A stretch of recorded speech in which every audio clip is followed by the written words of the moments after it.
শাহবাগকে আমি যেটা বলি এটা হলো ইতিহাসের কোষ্ঠী পাথর। এই পাথরে আপনি ঘষা দিয়ে কোনো ব্যক্তির রাজনৈতিক চরিত্র যাচাই করতে পারবেন। এবং 9/11-এর সময় যখন আমেরিকা বলছিল উই ভার্সেস দ্যাম, তুমি হয় আমাদের পক্ষে অথবা তাদের পক্ষে, এই যে পুরো দুনিয়াকে বিভক্ত করে ফেলছিল ওয়ার অ্যান্ড টেররের মধ্যে দিয়ে, তখন বিখ্যাত লেখক পঙ্কজ মিশ্র একটা উক্তি করেছিলেন যে এর মধ্যে দিয়ে আসলে ওয়েস্টার্ন বুদ্ধিজীবী তার আত্মহত্যা ঘটেছে নিঃসন্দেহে। হ্যাঁ, তো এবং রাষ্ট্রীয় সন্ত্রাস পক্ষে বেশিরভাগ লোক মতামত বৈধতা দিয়েছে। তো আমাদের বাংলাদেশের শাহবাগের ক্ষেত্রে এই ঘটনাটা ঘটে। শাহবাগের মধ্যে দিয়ে বাংলাদেশের সো কল্ড বুদ্ধিজীবী তার আত্মহত্যা ঘটেছে। কারণ বাংলাদেশের বুদ্ধিজীবী, সিভিল সোসাইটি, মিডিয়ার সংস্কৃতি হলো শাহবাগী সংস্কৃতি। এখন আপনি যথার্থই বলেছেন, শাহবাগে শুধু দুইটা ভাগ না, অনেক রকম অংশ ছিল শাহবাগের। হ্যাঁ, কিন্তু শাহবাগের অনেক রকম অংশ থাকলেও শাহবাগের যে কোর রাজনৈতিক দর্শনটা ছিল খুবই সঠিকভাবে, এবং এটা বোঝার জন্য কোনো রাজনৈতিক পণ্ডিত হওয়ার দরকার নেই, এটা ছিল একদম ইসলাম বিদ্বেষী এবং একটা ফ্যাসিস্ট মতাদর্শ। এবং এইটার রাজনৈতিক দর্শনটা সাপ্লাইড ভারতীয় বাঙালি সংস্কৃতির যে আধিপত্যবাদী বয়ান আমাদের এখানে যে 100-150 বছর ধরে চাপাই দেওয়ার চেষ্টা, তারই একটা রিফাইন্ড ভার্সন, তারই একটা জাতীয়তাবাদী, বাঙালি জাতীয়তাবাদী ভার্সন আকারে আমাদের এখানে আমদানি করা হয়েছে।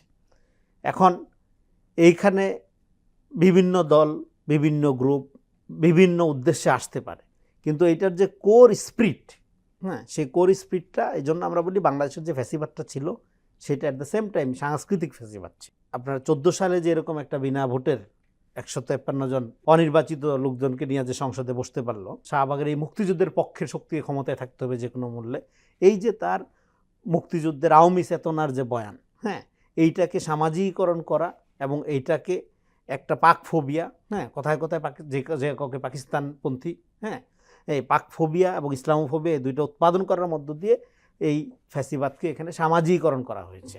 এবং এটা করতে ভূমিকা রেখেছে এখানকার তথাকথিত বুদ্ধিজীবীরা। তখন খুব বিরল ব্যতিক্রম বাদে আমরা কয়েকজন ব্যক্তি বিরল ব্যতিক্রম বাদে সবাই শাহবাগী ছিল। পরবর্তী সময়ে যখন আওয়ামী লীগ ব্রুটালি তার ফ্যাসিস্ট চরিত্র প্রকাশ করলো, তখন অনেকেই রিয়েলাইজ করতে পারলো যে তাদের পজিশনটা ভুল ছিল, এবং তাদের মধ্যে কেউ কেউ প্রকাশ্যে নিজেদের ভুল স্বীকার করে পরবর্তী সময়ে ফ্যাসিবাদ বিরোধী আন্দোলনে, হ্যাঁ, সক্রিয় ভূমিকা রেখেছে, কেউ দেশের বাইরে থেকে ভূমিকা রেখেছে এবং এখনও রাখছে।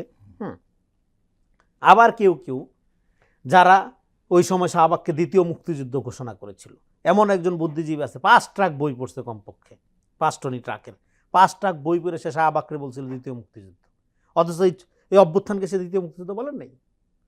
সেই এবং আহমদ ছফা থেকে শুরু করে বাংলাদেশের সমস্ত বুদ্ধিজীবীদেরকে শাহবাগী আওয়ামী ন্যারেশনের আলোকে ফিট করার চেষ্টা করেছে, যে আমাদের জাতীয় মুক্তি সংগ্রামের বয়ান যেটা, সেটা অ্যাজিভ শাহবাগী পয়েন্টে আমাদের জাতীয় মুক্তির পথ, সেইভাবে ফিট করা, এবং সেখানে পত্রিকা বের করেছে।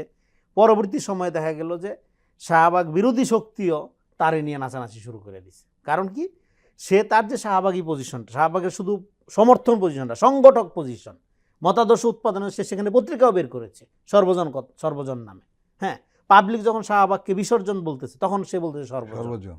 তো এবং পরবর্তী সময়ে সে এই ভুল টুল স্বীকার করলো না, কিচ্ছু না, কিন্তু যখন যেমন তখন তেমন, হ্যাঁ, ভুল পাল্টাচ্ছে। সে ধরেন এই হাসিনার বিরুদ্ধে যখন সুবিধা মনে হচ্ছে যে হাসিনার থাকবে না, শেষ প্রান্তে এসে খুব বিপ্লবী হয়ে যাচ্ছে, হ্যাঁ, কিন্তু অ্যাকনোলেজ করতেছে না যে গোটা প্রক্রিয়া। এবং তখন শাহবাগের বিরোধিতা করে যারা মাঠে নেমেছে তাদেরকে পুলিশ ব্রুটালি গুলি করে হত্যা করছে, এবং এই বুদ্ধিজীবীরা তার কোনো প্রতিবাদ করে প্রতিবাদ না, টেলিভিশনে এই গণহত্যার সম্মতি উৎপাদন করেছে, বলেছে কি, জাতীয় চেতনা, মুক্তিযুদ্ধের চেতনা রক্ষার স্বার্থে এই ধরনের উগ্র সন্ত্রাসী জঙ্গি জামাতদের প্রয়োজনে রাষ্ট্রীয় শক্তি ব্যবহার করে, হ্যাঁ, দমন করতে হবে। তার মানে কি, গণহত্যার উস্কানির দায়িত্ব এইসব বুদ্ধিজীবীদের জেলে থাকার কথা। এখন টেলিভিশনে তারা কথা বলে কিভাবে? এখন তারা সাংস্কৃতিক পরিসরে, হ্যাঁ, জাতির বিবেক হিসাবে কথা বলে কিভাবে? কনফেশন না করে, এই ভুল স্বীকার না করে। মানুষ ভুল করতে পারে, সে ভুল স্বীকার করার সৎসাহস বাংলাদেশে নেই। বাংলাদেশে কেন পাবলিক বুদ্ধিজীবী নাই?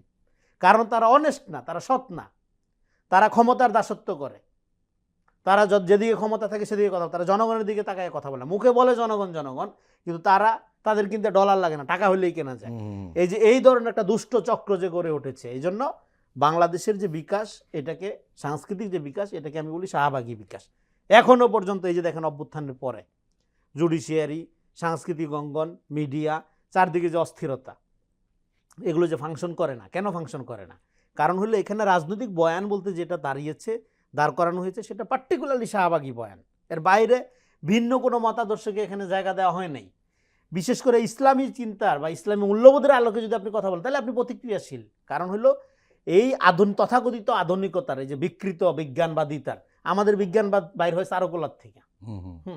এটা কোনো ল্যাবরেটরি থেকে বাইর হয় না বিজ্ঞান। আমাদের বিজ্ঞানী সব চারুকলার বিজ্ঞানী।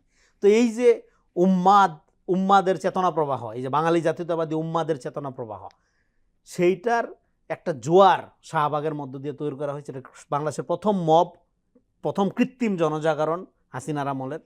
এই কৃত্রিম জনজাগরণের মধ্যে দিয়ে ফ্যাসিবাদের সামাজিকীকরণ করা হয়েছে। যেই সামাজিকীকরণের প্রভাবের কারণে বাংলাদেশ এখনো পর্যন্ত একটা গণতান্ত্রিক রাষ্ট্র করার ক্ষেত্রে আপনাকে অবশ্যই শাহবাগ প্রশ্নটা ডিল করতে হবে, 1 নাম্বার। 2 নাম্বার হলো অভ্যুত্থানের পরে তাহলে শাপলা শাহবাগ বাইনারি আপনি করবেন কিনা। দেখেন, শাপলা শাহবাগ বাইনারি বললে কিছু নেই, শাপলার কোনো রাজনীতি নেই। কারণ শাপলার রাজনীতি থাকলে সে কওমি জননী ডিক্লেয়ার দিতে যাইত না।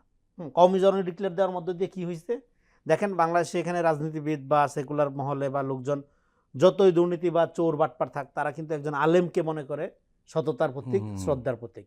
হ্যাঁ, গ্রামে গঞ্জে দেখবেন যে একজন অপরাধী, হ্যাঁ, একটা চোর মেম্বার, ধরেন একজন মেম্বার বা চেয়ারম্যান গম চুরি করছে বা সার চুরি করছে, সে যে তওবা করবে আলেমের কাছে, ভালো পথে ফিরে আসার জন্য হলে।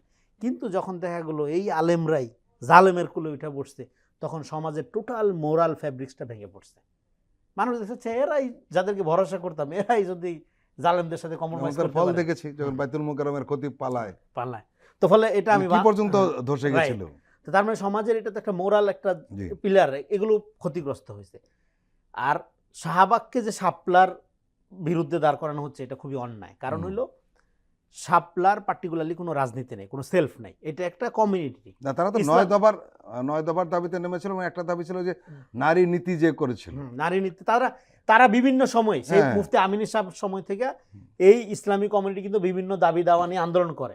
তাহলে এখানে হিন্দু খ্রিস্টান বৌদ্ধ ঐক্য পরিষদ আছে না, তারা আন্দোলন করে না? তারপরে এখানে আপনার পাহাড়ি পরিষদ আছে না? তাহলে ইসলামীরা আন্দোলন করলে সমস্যা কি? এটা কেন জঙ্গি হয়ে যাবে? শাপলা তো স্পষ্ট ঘোষণা দিয়ে বলছে আমরা রাজনৈতিক সংগঠন। তাদেরকে যখন জামাতের সাথে ট্যাগ দেওয়া হলো, তারা বললো জামাতের সাথে আমাদের বিরোধ ঐতিহাসিক। যারা মিনিমাম ইসলামী ইতিহাস সিলসিলা দেওবন্দি ধারা নিয়ে পড়াশোনা করছে, মিনিমাম প্রাইমারি লেভেল, তারা সবাই জানে দেওবন্দি ঘরানার সাথে জামাত ইসলামের দ্বন্দ্ব ঐতিহাসিক। আওয়ামী লীগ কত জামাত বিরোধী, তার চেয়ে অনেক বেশি জামাত বিরোধী লোক আপনি দেওবন্দি ঘরানার মধ্যে পাবেন, মানে মতাদর্শিকভাবে জামাতের বিরোধী। আওয়ামী লীগ তো ধরেন আজকে আওয়ামী লীগ, কালকে আবার জামাতের বন্ধু হয়ে যাচ্ছে। হ্যাঁ, কাদের সিদ্দিকী এখন ধরেন জামাতের সমাবেশে যে হাজির হয়ে গেছে, যদি উনি বলছিল জান্নাতেও সে জামাতের সাথে যাবে না, হ্যাঁ বেহেশতেও যাবে না, কিন্তু ইফতার বাড়িতে চলে গেছে।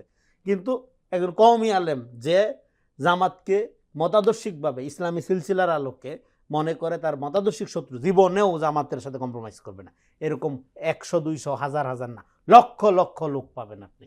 হ্যাঁ, কিন্তু তাদেরকে একাকার করে আপনার ব্র্যান্ডিং করা হয়েছে। হেফাজত বারবার পরিষ্কার করছে যে যুদ্ধ অপরাধের বিচার ইস্যুটা রাজনৈতিক ইস্যু। সে নামছে শুধু ইসলাম বিদ্বেষের বিরুদ্ধে, নবী অবমাননার বিরুদ্ধে। তার দাবিটা একদমই তার কমিউনিটির রিলিজিয়াস ফেথের দাবি। সেই দাবি সে গণতান্ত্রিক স্টেটে করতে পারবে না।